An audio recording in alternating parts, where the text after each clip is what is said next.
इस वीडियो में हम त्रिकोणमिति के बारे में जानेंगे, बिल्कुल शुरुआत से कि त्रिकोणमिति क्या है, त्रिकोणमिति का क्या उपयोग है और त्रिकोणमिति में हम क्या पढ़ते हैं। यदि आप इंग्लिश मीडियम के स्टूडेंट हैं तो इसके लिए मैंने अलग से एक वीडियो बनाया है जो कि इंग्लिश मीडियम के स्टूडेंट्स के लिए ही बनाया गया है। सबसे पहले हम बात करते हैं त्रिकोणमिति शब्द की। यह जो त्रिकोणमिति शब्द है यह लैटिन भाषा के दो शब्दों से बना है, ट्रिग्नोन और मेट्रोन से। ट्रिग्नोन का मतलब होता है ट्रायंगल और मेट्रोन का मतलब होता है मेजर। ये जो ट्रिग्नोन है, ट्रायंगल या थ्री एंगल्स भी बोलते हैं इसको कई बार, तो तीन एंगल्स का मेजर करना या जो एक ट्रायंगल है उसके मेजरमेंट से रिलेटेड ये दो वर्ड हैं। इनसे इंग्लिश का वर्ड बनता है ट्रिग्नोमेट्री। इनसे इंग्लिश का वर्ड बना ट्रिग्नोमेट्री और उसी ट्रिग्नोमेट्री को हम हिंदी में ट्रांसलेट करके कहते हैं त्रिकोणमिति। अब त्रिकोणमिति में हम किस किस स्टडी करते हैं। त्रिकोणमिति में एक समकोण त्रिभुज की भुजाओं की लंबाइयां और उसके कोणों के मध्य संबंधों के बारे में हम पढ़ते हैं। एक समकोण त्रिभुज ऐसा त्रिभुज जिसका एक कोण 90 डिग्री का हो यानी समकोण हो, वह समकोण त्रिभुज कहता है। उसकी तीन भुजाएं होती हैं, कोई भी त्रिभुज हो उसकी तीन ही भुजाएं होती हैं। तो उन तीन भुजाओं की लंबाइयां और उस त्रिभुज के जो तीन कोण हैं उनके बीच संबंधों के बारे में हम त्रिकोणमिति में पढ़ते हैं। इसके बाद में दूसरा प्रश्न जो अक्सर विद्यार्थी पूछते हैं कि त्रिकोणमिति का उपयोग क्या है, कि किन किन एरियाज में हम त्रिकोणमिति को यूज कर सकते हैं।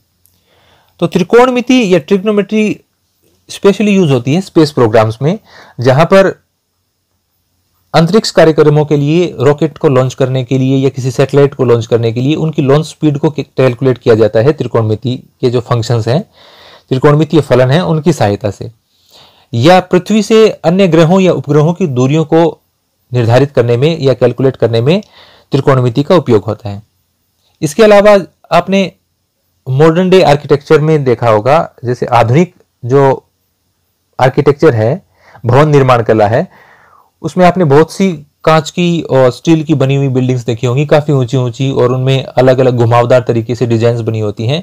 तो वो उनकी सारी मेजरमेंट्स है वो कैलकुलेट होती है ट्रिग्नोमेट्रिकल फंक्शन से। त्रिकोणमितीय फलनों के लिए एक अलग से कैलकुलेटर होता है, उससे वो सारा माप निकालते हैं कि कितनी ऊंचाई होनी चाहिए, कितना घुमाव होना चाहिए, तो सब वो उसी से कैलकुलेट करते हैं।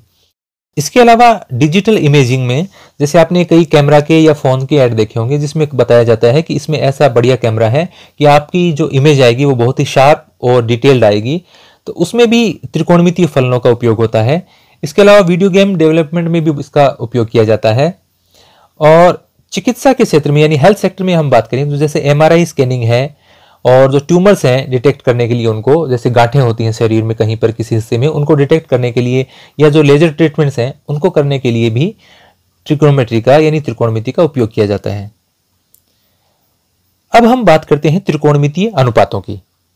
त्रिकोणमितीय अनुपात 6 होते हैं और वो अनुपात किससे प्राप्त होते हैं हमें? एक समकोण त्रिभुज की भुजाओं से। त्रिकोणमितीय अनुपात, यहां मैं आपको सभी चीजें डिटेल में बताऊंगा ताकि आपको कुछ भी रट्टा न मारना पड़े, यानी याद करके न करना पड़े, आप सब कुछ समझें और फिर अपने आप से प्रश्नों को हल करें, ऐसा मैं आपको समझाना चाहता हूं। त्रिकोणमितीय अनुपात, हमारे पास 6 त्रिकोणमितीय अनुपात हैं और वो एक त्रिभुज, समकोण त्रिभुज की जो 3 भुजाएं हैं उनके ही अनुपातों के नाम हैं। जैसे पहला आपके पास साइन, दूसरा है आपके पास कोसाइन, तीसरा है आपके पास टेंजेंट, चौथा है आपके पास कोटेंजेंट, लास्ट में लिखेंगे। पहले ये 3 मुख्य त्रिकोणमितीय अनुपात हैं। फिर इसके 3 उल्टे अनुपात हैं कि साइन का जो उल्टा है, व्युत्क्रम जो है, वो अनुपात होता है आपका कोसेकेंट। फिर कोसाइन का जो उल्टा अनुपात है वो होता है सेकेंट, और टेंजेंट का जो उल्टा अनुपात है, व्युत्क्रम जो होता है, वो होता है कोटेंजेंट। और इन्हीं की शॉर्ट फॉर्म हम यूज करते हैं साइन, जो आप बुक में लिखे हुए मिलेंगे आपको, साइन, कोस, टेन, कोसेक, सेक और कोट, ये इनकी शॉर्ट फॉर्म लिखी हुई मिलेगी आपको। अब इनके पूरे नाम क्यों इंपॉर्टेंट है? कई बार आपको ऐसे क्वेश्चन मिलेंगे कि बताइए कि कोस है वो किसकी शॉर्ट फॉर्म है, कोसेकेंट की या कोसाइन की, क्योंकि इसमें भी शुरू में 3 वर्ड हैं वो COS आते हैं और इसमें भी 3 वर्ड COS आते हैं। तो आप कोस किसकी शॉर्ट फॉर्म बताएंगे, कोसाइन की, और कोसेक है वो किसकी शॉर्ट फॉर्म बताएंगे, कोसेकेंट की। तो ये आपको पूरे नाम ध्यान में होने चाहिए। अब इन वर्ड्स का तब तक कोई मीनिंग नहीं है जब तक आप इनके साथ एंगल यूज में नहीं लेते, यानी जो जब तक आप इनके साथ कोण काम में नहीं लेंगे तब तक इन नाम का कोई अर्थ नहीं है। जैसे ही आप इनके साथ कोण लगाते हैं, जैसे हम बात करें कोण ए की, तो जैसे ही आप इसके साथ कोण लगाते हैं sine A, cos A, tan A, cosec A, sec A और कोट ए, तो ये साइन और ए का गुणा नहीं है। यहां पर जैसे साइन और ए लिख रखे हैं, इनके बीच में आपको कोई साइन नजर नहीं आ रहा, जैसे साइन का साइन एक से वर्ड हो गया, यानी इसके बीच में कोई चिन्ह नजर नहीं आ रहा। तो इसका मतलब ये नहीं है कि साइन और ए गुणा में है, ये है साइन ऑफ एंगल ए, यानी कोण ए का साइन, कोण ए का साइन, ये है कोण ए का कोस, ये है कोण ए का टेन, ये टेन और ए का गुणा नहीं है कोई। अब साइन, कोस, टेन, कोसेक, सेक और कोट कौन कौन सी भुजाओं के अनुपातों को दर्शाते हैं वो हम देखते हैं। इसमें 3 भुजाएं हैं हमारे पास, AB, BC और AC। इन 3 भुजाओं से 6 अनुपात बनते हैं, जैसे AB बटा BC, AB बटा AC, BC बटा AC, और फिर 3 अनुपात इसके उल्टे हो जाते हैं। तो कौन कौन से अनुपात, जैसे साइन के लिए कौन सी भुजाओं का अनुपात है, कोस के लिए कौन सी भुजाओं का अनुपात है, वो अभी हम देखते हैं। यहां आपके पास एक कोण है 90 डिग्री का, उस कोण के सामने वाली भुजा को कर्ण कहते हैं, इंग्लिश में इसको हाइपोटेन्यूस बोलते हैं। ये जो कर्ण है ये एक समकोण त्रिभुज की सबसे लंबी भुजा होती है। आप कोई भी समकोण त्रिभुज लेंगे उसकी सबसे लंबी भुजा कर्ण होगी, और वो आप कैसे पहचानेंगे, वो 90 डिग्री के सामने वाली, यानी उसकी ऑपोजिट जो साइड है वही क्या होगी, कर्ण होगी। उसके अलावा 2 भुजाएं बच जाती हैं, उन भुजाओं को में से एक को हम कहते हैं आधार और एक को हम कहते हैं लंब, बेस और परपेंडिकुलर। तो कौन सी आधार है और कौन सी लंब है, ये आप पता करते हैं कि आप कौन सा एंगल काम में ले रहे हैं, उससे डिसाइड होगा ये। जैसे यदि आप एंगल ए काम में ले रहे हैं, जैसे ए एक समकोण त्रिभुज है, इसमें 3 कोण हैं, इन 3 कोण में से एक कोण 90 डिग्री का है, बाकी के जो 2 कोण बच गए ए और सी, ये न्यून कोण है, क्योंकि एक त्रिभुज के तीनों कोणों का योग 180 डिग्री होता है। तो यदि एक कोण 90 डिग्री का है तो बाकी के बचे हुए 2 कोण क्या होंगे, 90 डिग्री से कम के होंगे, यानी उन दोनों का जोड़ 90 डिग्री होगा। तो वो दोनों कोण क्या है, अलग अलग आप देखेंगे तो 90 डिग्री से कम के होंगे, और 90 डिग्री से कम के कोण को न्यून कोण कहते हैं। तो ये जो कोण है ए और सी, ये न्यून कोण है। यदि आप कोण ए को काम में लेते हैं तो इसके पास वाली जो भुजा है, इसकी जो एडजेसेंट साइड है, उसको हम बोलेंगे आधार, और इसके जो सामने वाली भुजा है उसको हम बोलेंगे लंब। यदि आप कोण काम में लेते हैं सी, तो इसके पास वाली भुजा हो जाएगी आधार, और इसके सामने वाली भुजा हो जाएगी लंब। यानी लंब और आधार डिपेंड करता है कि आप कौन सा न्यून कोण काम में ले रहे हैं।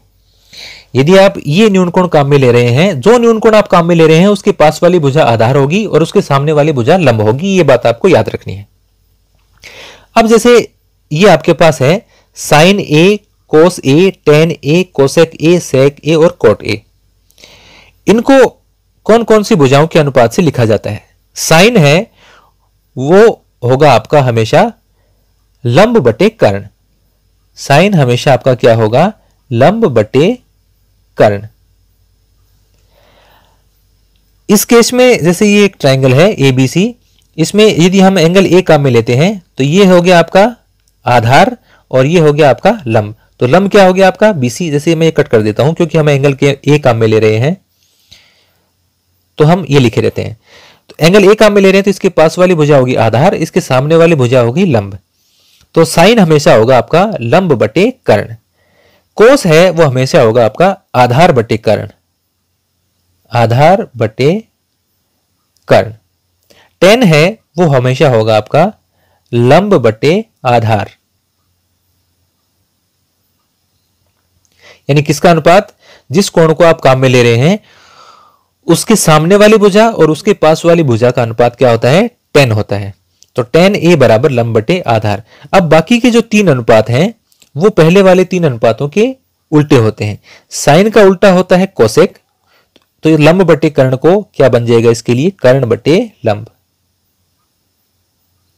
सेक है वो उल्टा होता है कोस का, तो कोस को आप लिख देंगे कर्ण बटे आधार।